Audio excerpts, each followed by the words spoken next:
The world around us is changing at a rapid rate. We are entering an era where any passion can transform itself into a lucrative job or business. The Indian film and entertainment industry is growing at an impressive rate currently. The tremendous growth of the viewers on the digital platform has given rise to an intense competition and some great quality content on Medium. This time is one of the most incredibly exciting times for filmmakers who want to create content and experiment without any inhibitions. We finally have reached the stage wherein new generations filmmakers are taking the front seat to become the driving force behind the new digital India. The new practices surely will magnify the industry further in coming years, and that will create newer job opportunities and appointments in the sector.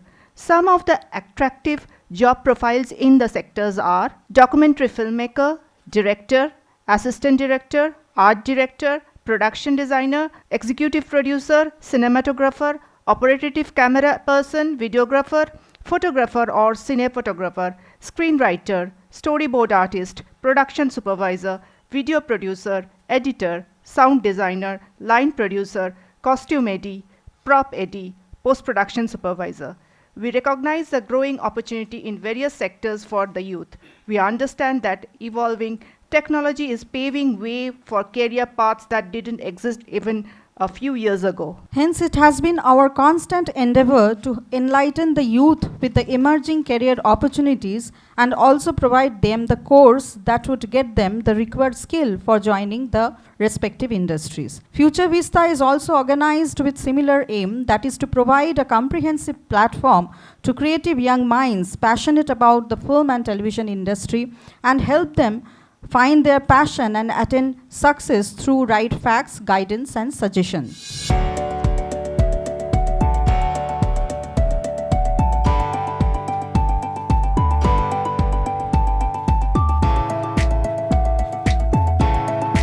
It's very important to understand what we are doing exactly, why are we studying, and what will lead us to. So this is a very important, not only event, but important narrative that we can create through such discussion. It reminds me of the fact that when I was admitted to a film studies department in Jadavpur University, it was 1996. We were the third batch of this film studies department. And at that time, that was the only department which was giving master degree in film studies in Asia. So when I spoke to my parents that I did my honors in English literature, which is a known subject to everyone. And when I said I'm going to study film studies, so my mom obviously said film studies. And he was a Bengali said cinema nambi. So that we have a tendency to go downwards to our cinema was ingrained even in an educated academic family like us. So I took at least 1.5 years to make them understand that what film studies is not that bad a thing. That is something which we also study. We study very important things here. And even when I did my master's in film studies, with quite a decent result, I must say, they were not so sure what was it exactly. What will I do with this master now? But then she was always saying, it's fine, but one master in English could have been better. Why didn't you add one more master in English? Then I can say to my family, to my relatives that, okay, he has done masters in English. So that was the condition then. I'm talking about 1998. Today, 2022, things have changed a lot. The dynamic discourse of mass communication and film has been a very integral part of our life. We almost all speak in the language of audiovisual.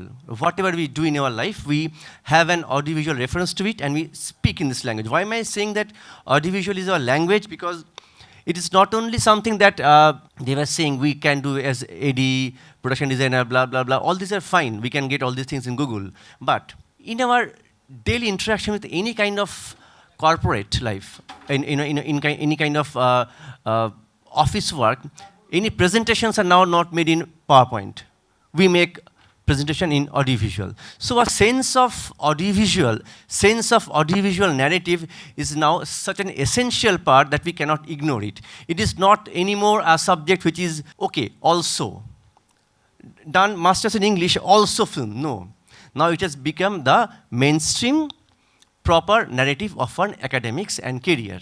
Taking a cue from this point, we have got a fantastic panel because I know Sudeshna Di, and Debika is a friend of mine. We know each other for a long time, and probably just met, but I have seen her.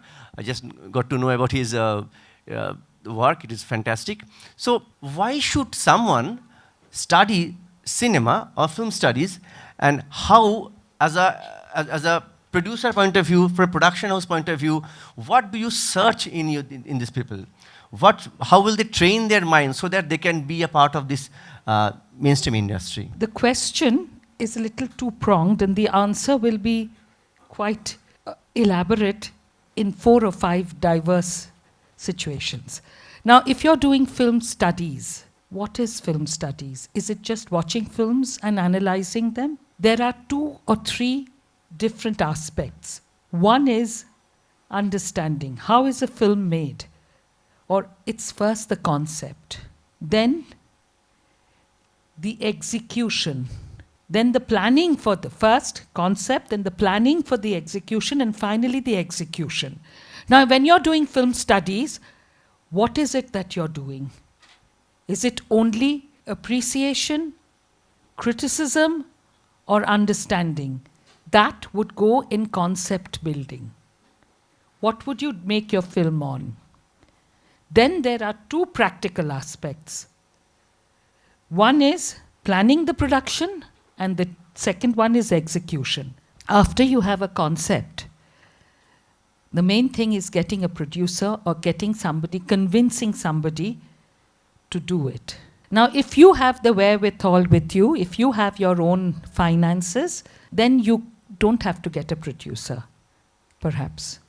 But you still have to sell the product at the end of it. So therefore, getting the concept, how do you get that concept? How do you sell it? Even after making, that is something no film school can ultimately teach you. It's something you learn practically. Now, what you can do is planning. You have to learn how to present. Film studies should include that also. How to present your concept. How do you sell it?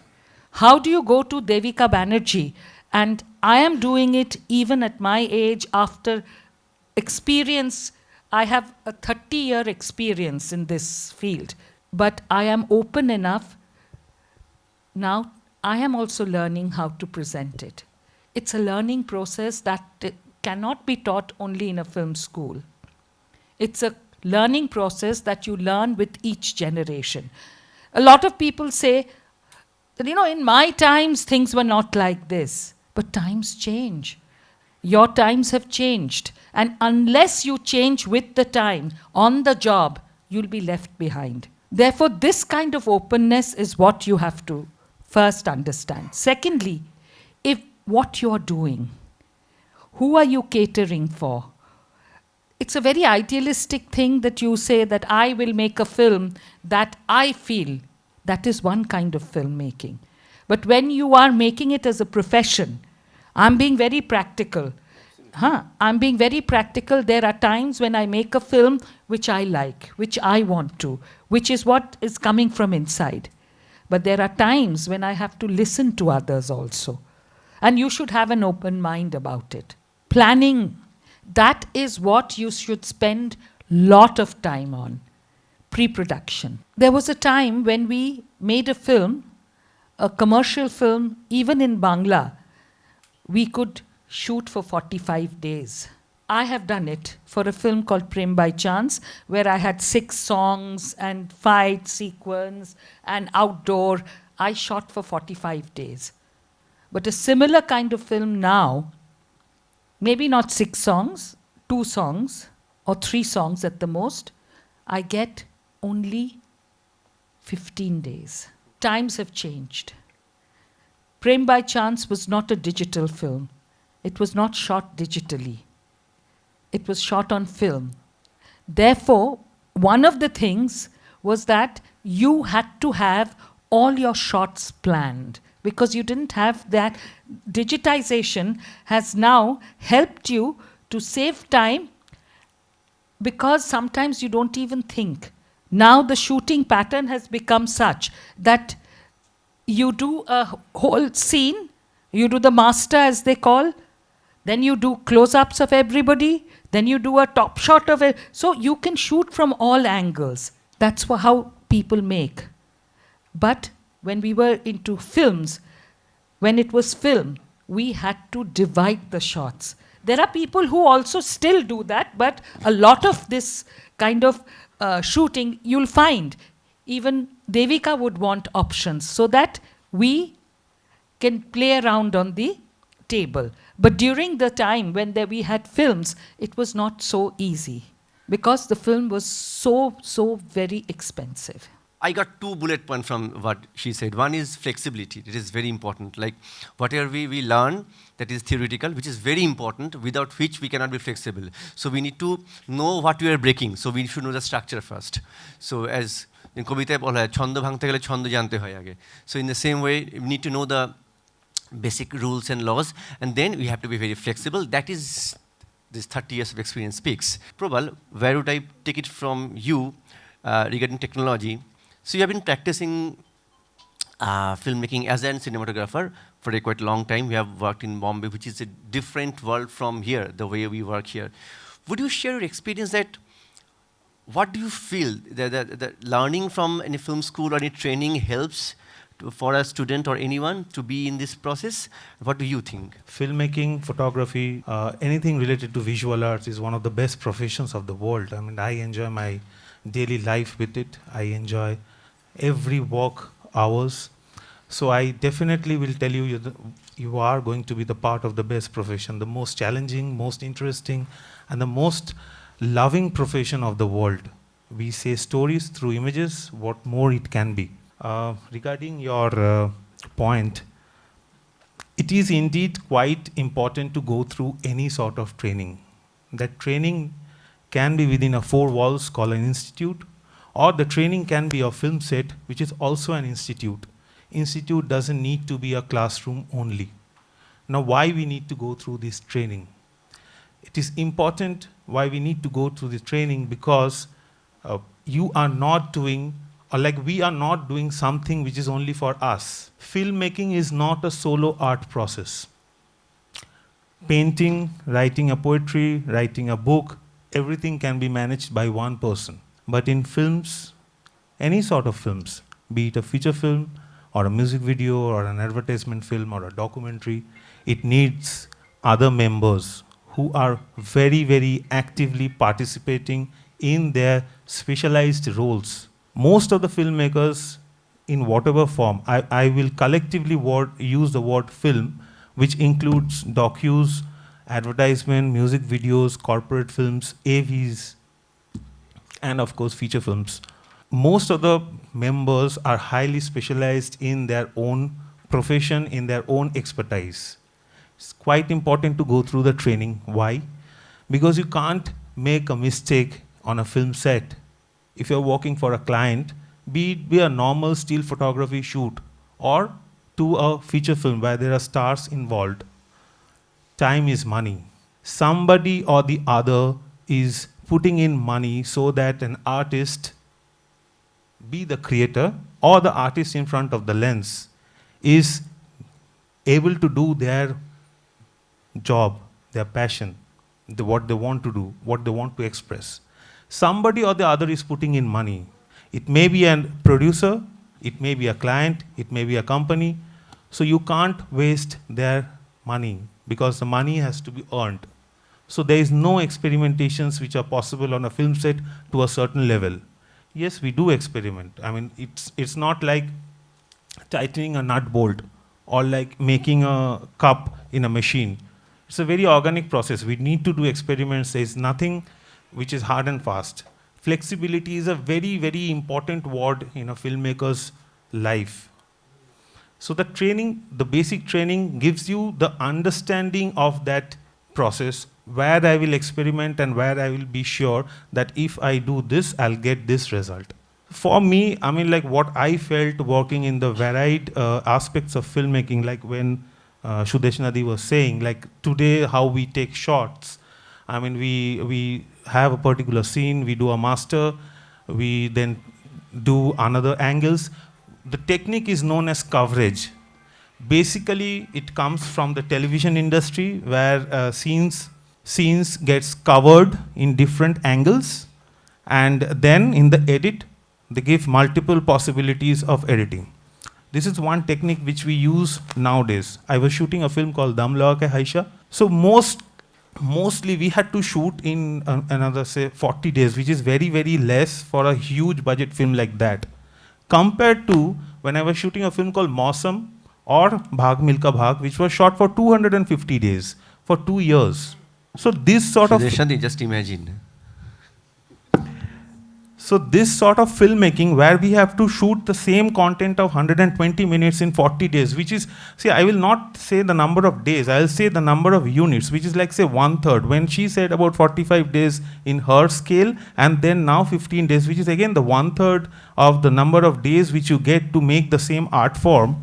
And then also you are competing with whom? You're competing with a filmmaker from Mexico, you're competing with a filmmaker from Sweden, you're competing from the entire world, because now your platform is shown to the entire world. Your viewers have choice from filmmakers who are making content from the entire world. So the competition has increased 10%. My sellability of my product, again what she pointed out, I mean, it's not important that I make a good product. I have to ensure that the product sustains in the market. So now, if we do that in an advertisement point of angle, say I am selling a product which is made by a company that sells those currents.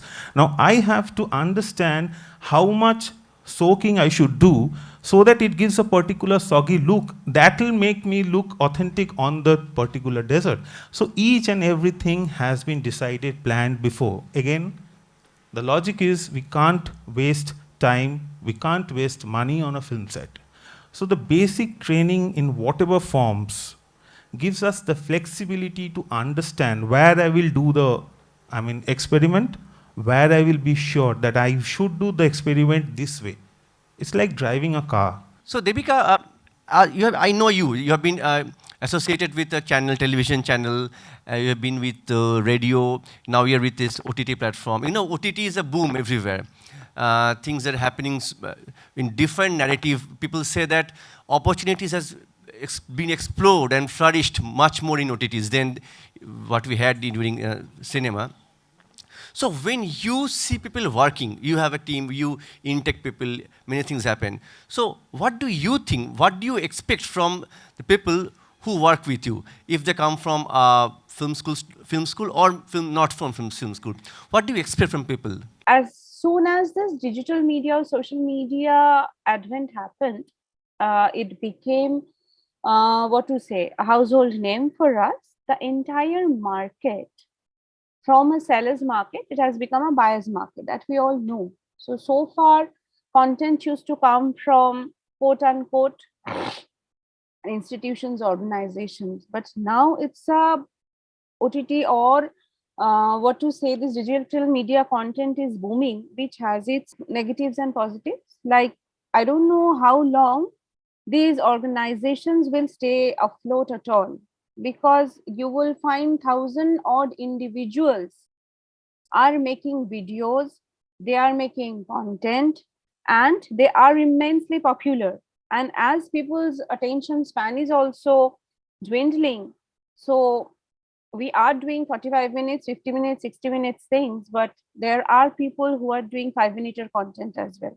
So the entire paradigm shift has already happened. It's not that a Z or Star or the Netflix is some entities where you go to look for content, because the entire revolution has happened where individuals, they are taking responsibility of content on their own shoulders, and they're also very popular. They're also making content. But definitely storytelling is something that will always remain, and that will definitely will require a group of people, because it cannot be done individually. It will require a certain kind of technology, and it will obviously require a certain amount of fund, for which we will probably survive for a long time, hopefully. But this market it's very volatile at the moment. Like, even people, the elderly people who we always thought that they will stuck to television for a long time, so the changes are happening to them also.